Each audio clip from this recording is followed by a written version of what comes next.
Good morning student. This video for class 10 students. Student, we are going to revise chapter wise. Today we are going to take chapter number 1. The first question we are going to take from GST.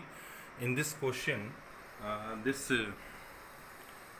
wholesaler is going to sell the article to shopkeeper at a discount of 20% on mark price 1600, and shopkeeper is selling it to the consumer in mark price only.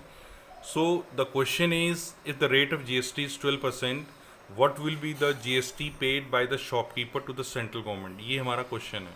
तो इस question में सबसे पहली कड़ी ये है कि आपको ये पता करना है कि होलसेलर ने शॉपकीपर को कितने में बेचा. इसके लिए आपको क्या करना पड़ेगा, सेलिंग प्राइस निकालना पड़ेगा डिस्काउंट वाले फॉर्मूले से. तो ये फॉर्मूला क्या है, selling price equal to mark price 1 minus discount upon 100. तो इस तरह से आपका 1280 आ गया. तो 1280 आ गया, तो इसका मतलब ये है कि शॉपकीपर होलसेलर ने शॉपकीपर को 1280 में ये सामान बेचा है. ठीक, और शॉपकीपर ने कंज्यूमर को 1600 में बेचा है. लेकिन क्वेश्चन हमारा ये है कि शॉपकीपर ने कितना सेंट्रल गवर्नमेंट को दिया. तो सेंट्रल गवर्नमेंट को जो अमाउंट दिया जाता है वो बेसिकली आउटपुट टैक्स और इनपुट टैक्स का डिफरेंस होता है. तो शॉपकीपर का इनपुट हो गया इससे और शॉपकीपर का आउटपुट हो गया इससे. तो शॉपकीपर का इनपुट निकाला गया. पहले देखो, इनपुट CGST निकाला गया 1280 से. तो 1280 इंटू 6/100, ये क्या था रेट ऑफ GST आपका 12%. तो इसका आधा कितना होगा 6%, इसलिए 6/100 लिया गया है. तो इसे सॉल्व करके 76.8 आ गया.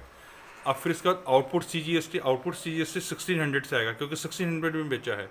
तो 1600 इंटू 6/100 आकर के इसकी वैल्यू आई 96. तो इसका जो डिफरेंस होगा वो आपका GST paid by shopkeeper to the central government होगा, और वो होगा 96 minus 76.8, that is 19.2. So this is the final answer for this particular question. So let's move for the next part.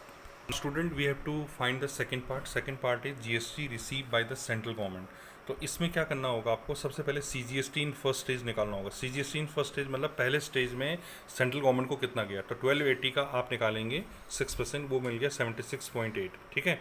अब CGST इन सेकंड स्टेज निकालने में थोड़ा सा अलग है. इसमें ये है कि सेकंड स्टेज में भले ही पैसा 1600 है, लेकिन 1280 पहले आप पे कर चुके हैं.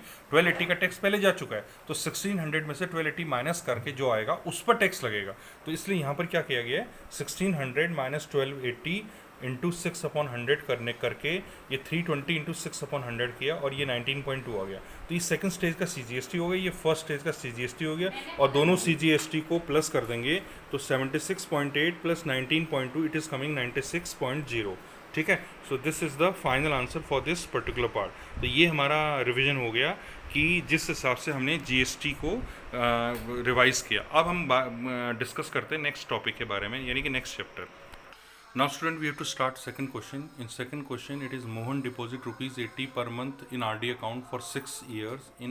If R is 6% per annum, find the maturity amount.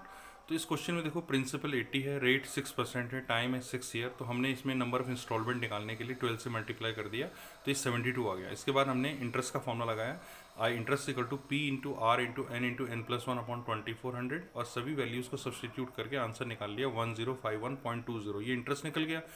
अब आप मेच्योरिटी अमाउंट निकालेंगे, तो मेच्योरिटी अमाउंट का फॉर्मूला होता है P into N plus I. तो 80 into 70 plus 1051.20, it is coming 6811.20. तो this is your final answer. ठीक है. तो आज आपको क्या करना है, चैप्टर 1 और चैप्टर 2 का रिवीजन प्रॉपरली करना है. I will assign some questions in your WhatsApp group. Do these questions from question chapter number 1 and chapter 2 and revise your syllabus, half of the syllabus of assessment test in July. Okay, thank you.